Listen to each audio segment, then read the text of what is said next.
Where were you when you heard about the recent attack in Berlin? I was sitting at my computer when I got an email from my daughter with a link to the story. I looked at the story and of course I was horrified, especially the way that the drums seemed to be beating ever louder and faster about terrorist attacks happening all over the world. How did you feel when you heard about this? Did you feel sad for the people who died and were injured, of course? Did you feel sorry for that? Did you feel angry at the terrorist who plowed into them? Did you feel scared that this could happen to you when you go holiday shopping? And did you feel guilty about how strongly this made you feel about not letting immigrants from terrorist countries come into the United States? Well, I'm going to explain how you shouldn't let your guilt cloud your judgment and remain in denial about this issue. But first, a recap about Berlin. What happened? Currently, there are 12 dead and 48 injured. These were people who were in a joyful holiday mood, shopping for other people, presumably at the market, and in the holiday spirit, when all of a sudden their revelry was disrupted by a huge truck plowing into this open market. Now, it turns out that the man who was driving the truck, they believe, was a man named Anis Amri, because they found a wallet hidden under the driver's seat with this ID in it. Now, you got to wonder, why did a terrorist leave his ID at the site of the crime? For one reason, this man has gone through a lot of aliases. He changes his name as often as he changes, probably more often than he changes his underwear. But it's also because, consciously or unconsciously, he wanted to be known. He wanted to be famous. He wanted to be the martyr known for creating such havoc on behalf of ISIS. So, who is this man? This is a man who, like many other terrorists, Omar Mateen, for example, for the Orlando terrorist attack, he was on the radar. People knew about him. He was a man who was one of the million that Angela Merkel let in, having very little, if any, kind of vetting. This was a man who was applying for asylum and was denied asylum.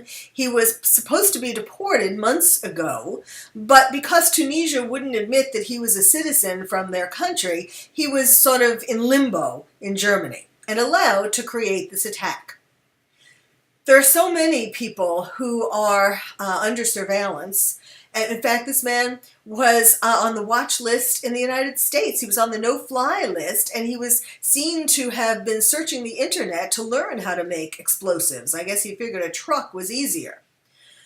But our system has got to be better for finding, watching, and keeping out people who are going to create terrorist attacks. At the site of the attack in Berlin, people now are singing "We Are the World." Of course, they're placing flowers and candles, a sight that we are becoming all too familiar with. They're linking arms and singing "We Are the World," which is a Michael Jackson song, ironically, that he wrote to raise money for Africa, for the poor people in Africa. And here this terrorist came from Tunisia. Ironic and sad.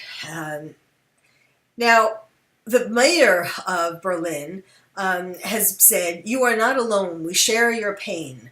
Well, yes, but people who are families of the people who were killed and injured are not having them there for the holidays. It's not quite the same. Now, I know what you're thinking. I wouldn't be in America if it weren't for my ancestors being allowed in to this country. Yes, my grandparents came from Austria and Russia and Poland.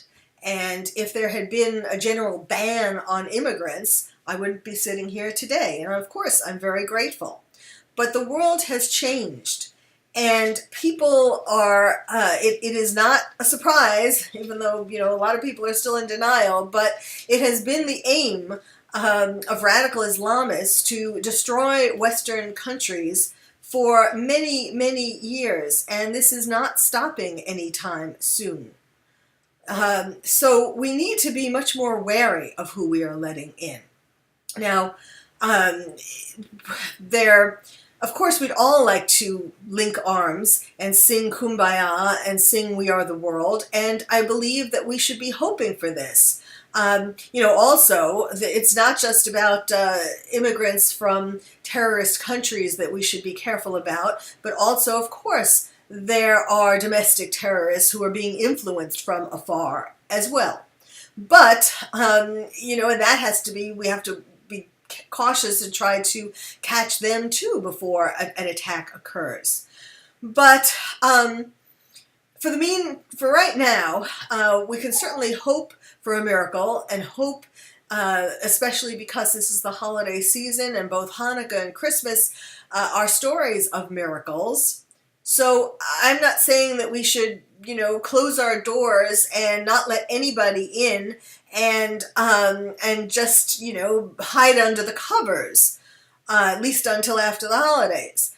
But I am saying that we need to keep our borders safe. We need to do a much better job of keeping people under surveillance and not just deciding too quickly that they're okay.